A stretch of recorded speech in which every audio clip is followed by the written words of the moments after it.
হাঁসগুলো আগের মতো আর এখন খেদি নিয়ে যেতে হয় না, চড়াতেও হয় না। তাদেরকে ঘর থেকে ছেড়ে দিলে তারা সুন্দরভাবে খালে নেমে আসে। এই দেখেন, তারা এখানে কিছুক্ষণ অবস্থান করবে, করার পরে তারা নিজের মতো নিজেই আবার এই ডাঙা দিয়ে উঠে চলে যাবে এই বিলে। যে বিলে এখন কোনো ধান নাই, সম্পূর্ণই ফাঁকা।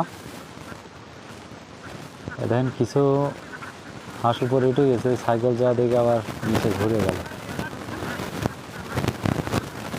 তখন তারা দেখা যাক ওঠে কিনা, তো উঠে যাবে আশা করি।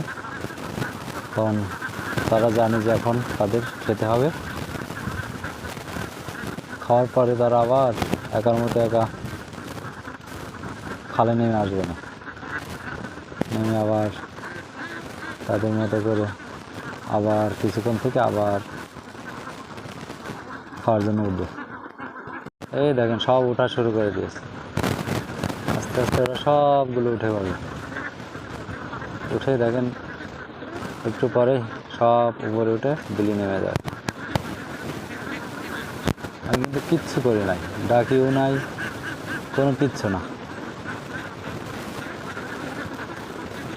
তাদের মতোই উঠছে। একটা করে উঠতে উঠতে সব দেখেন উঠে পড়ে।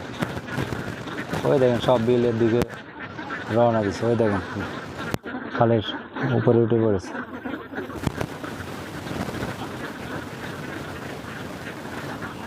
কয়েকটা সামনে থেকে উঠলেই সব উঠে পড়ে। ওই দেখেন সব রওনা দিয়ে দিয়েছে।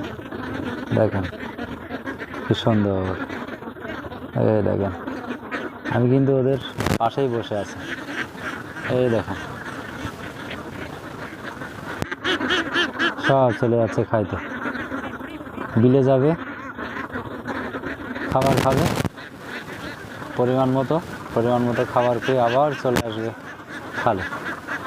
খালে এসে আবার গোসল করবে, আবার কিছুক্ষণ থাকবে, একটু শামুক খাবে,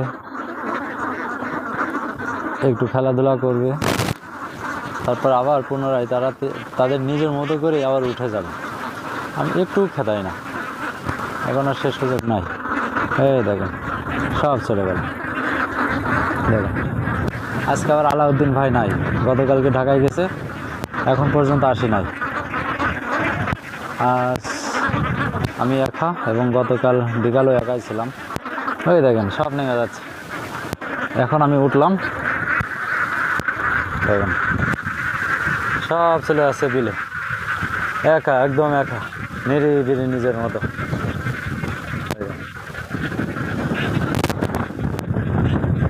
দেখেন সব বিলের ভিতরে নেমে গেছে খাইতে। এই দেখেন সব খাচ্ছে।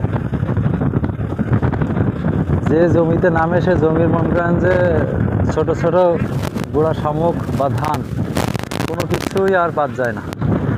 আর এমনভাবে তারা খাবার খায়, মনে হয় যে ওরা ভুঁই নিড়াচ্ছে মানুষের মতো পায়ে ধরে।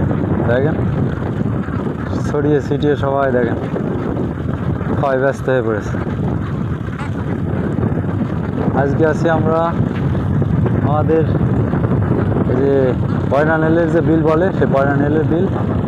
এই যে বয়রানেলে, এই যে আমাদের শাহজালাল মেম্বারের কলার ভুঁইয়ের নিচে। আর ওই যে আমাদের বাড়ি টিন চকচক করছে, ওটা হচ্ছে আমাদের বাড়ি। আর এই যে চকচক করছে এটা হচ্ছে ফার্ম, ওখান থেকে হাঁসগুলো এখানে এসছে খাইতে। যাক সুন্দর। গতকালকে এক ভাই আসছিল বেটায় থেকে, ভাই বিকেল আসছিল, এসে দেখে বলছে ভাই খুব ভালো লাগছে, মনে হচ্ছে এখানেই বসে থাকি। তা আসলে আমারও খুব ভালো লাগে, আমি সবসময় সাথে থাকি। এর প্রতি অন্য ধরনের এক মায়া, ভালোবাসা, মহব্বত সৃষ্টি হয়ে গেছে। মানে এদের দেখে বাড়িতে গেলেও মন চায় না যে বাড়ি থাকে।